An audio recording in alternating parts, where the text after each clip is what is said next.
വിട പ്രിയ അർജുൻ.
ശിരൂർ മണ്ണിടിച്ചിലിൽ മരിച്ച അർജുന് ഇടമുറിയാത്ത കണ്ണീർപ്പെയ്ത്തിൽ സ്വന്തം മണ്ണിൽ യാത്രാമൊഴി. കോഴിക്കോട് കണ്ണാടിക്കലിലെ വീട്ടുവളപ്പിൽ അർജുൻ എരിഞ്ഞടങ്ങി. ഗംഗാവലിപ്പുഴയുടെ ആഴങ്ങളിൽ ഏകനായി അലിഞ്ഞു ചേർന്ന അർജുന് വിട നൽകാൻ വീട്ടിലേക്ക് ആയിരങ്ങൾ ഒഴുകിയെത്തി.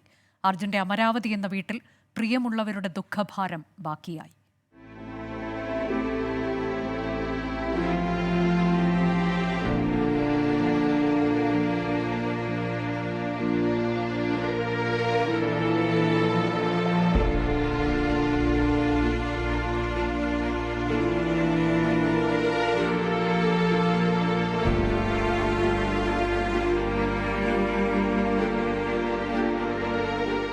എണ്ണിയാൽ തീരാത്തത്ര തവണ അർജുൻ ഈ വഴി പോയതാണ്.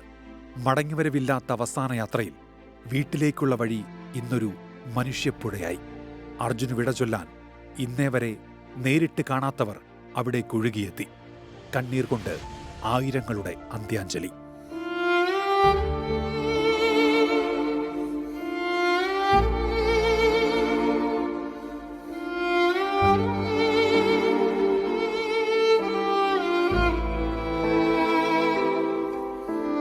ജനക്കൂട്ടത്തെ വകഞ്ഞുമാറ്റി തന്റെ പ്രിയപ്പെട്ട വീട്ടിലേക്ക് അവസാനമായി അർജുനെത്തി.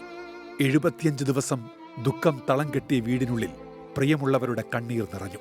എപ്പോഴും പുഞ്ചിരിക്കുന്ന അർജുന്റെ മുഖം പോലും അവസാനമായി കാണാനാകാതെ അടക്കിപ്പിടിച്ച തേങ്ങലുകൾ. പ്രിയതമ കൃഷ്ണപ്രിയ, മകൻ അയാൻ, അച്ഛനും അമ്മയും സഹോദരങ്ങളും പ്രിയപ്പെട്ടവന് വിട ചൊല്ലി.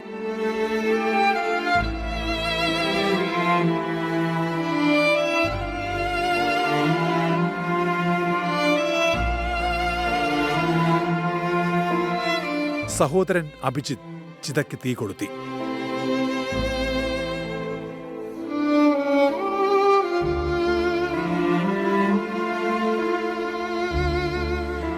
വീടിനോട് ചേർന്ന് അച്ഛന്റെ മുറിക്ക് ചാരെ അർജുന് നിത്യനിദ്ര. അർജുന് മരണമില്ല. ഈ നാടിന്റെ പ്രതീകമാണ്.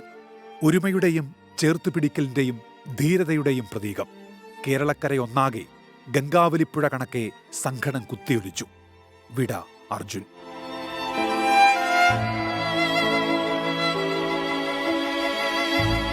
വീടിനെയും കണ്ണാടിക്കൽ ഗ്രാമത്തിനെയും കണ്ണീരിലാഴ്ത്തി അർജുൻ യാത്രയായി. ഇനി നമ്മുടെ ഓർമ്മകളിലെ നിത്യസ്മരണ. വിട അർജുൻ. ടീം 24 കോഴിക്കോട്.